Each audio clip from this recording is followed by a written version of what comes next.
Bernie Sanders has announced his candidacy for president in 2020. And so it is going, we've been getting a mix of, lib shit responses and also conservacunt responses. And we are going to be looking at one here. So political genius, the Einstein of our time, Tomi Lahren, had some really valuable information and argumentation, innovative argumentation that we have never heard before. It truly made me have to sit down and think about what she said and really sort of figure out, how to respond, because it was such an intricate piece of, argumentation. She sent this out saying, so Bernie Sanders thinks we should scrap the economic model that afforded him hundreds of thousands of dollars in book deals, multiple homes, and millions in net worth in exchange for a model that is currently ravaging Venezuela. I think the hell not. So this is hilarious because she's claiming that, he wants, Bernie Sanders isn't Richard Wolff. Richard Wolff is the one who actually wants, wants,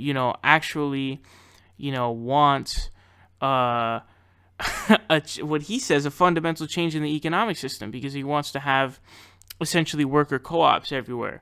That isn't Bernie Sanders. Bernie Sanders is a social democrat.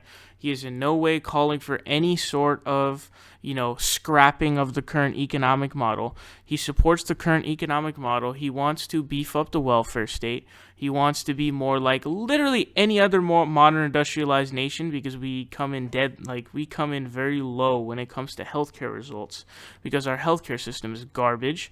And so that whole thing is a baseless accusation. And of course, the key word, Venezuela. Stop invoking fucking Venezuela. This has nothing to do with Venezuela. Bernie Sanders is a social democrat. He's not a socialist. Stop trying to say stupid garbage like Venezuela, dude. It's becoming a meme. I've done multiple videos on Charlie Dumbfuck Kirk saying that. I've done videos on, I think it was Candace Owens. It may have just been Charlie Kirk, though. I forgot. It's hard to keep track of the massive memeable stupidity.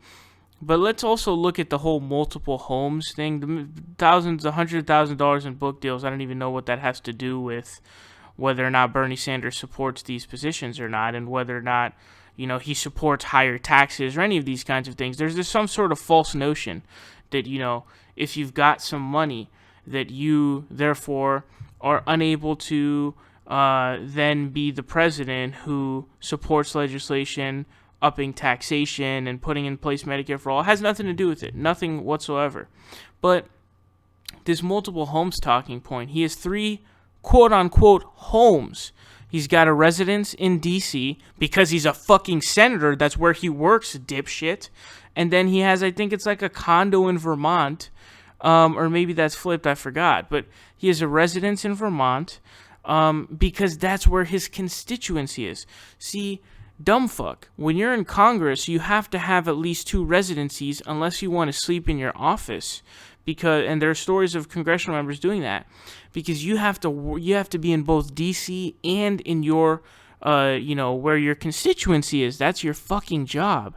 So, and then the third house, which was making all the headlines, was a summer house that was inherited. Jane Sanders, his wife, had inherited. And I think they sold it and bought another one or something like that.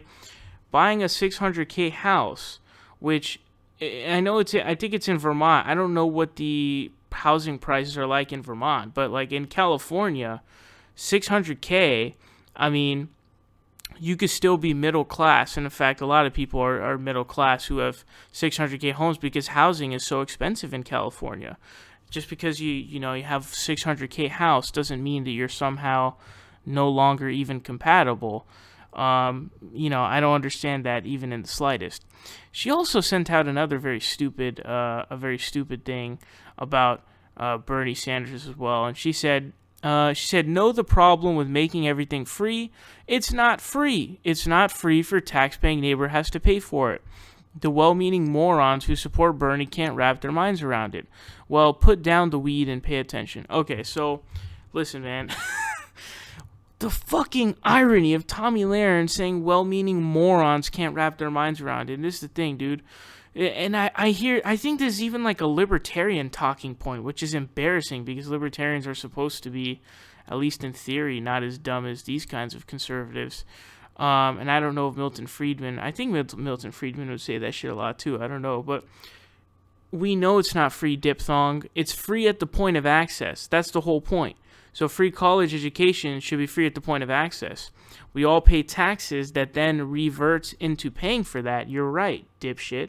But when you go in to see the doctor, you shouldn't have to pay because it should be free at the point of access.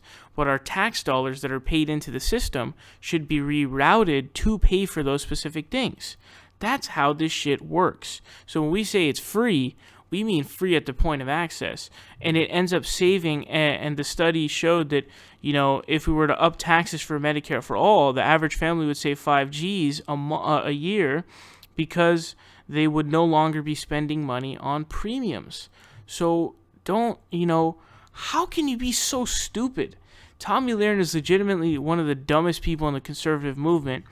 It's a legitimate competition between Tomi Lahren, Charlie Kirk, and Candace Owens because they are all such massive morons. But let me know who is dumber out of those three in the comment section.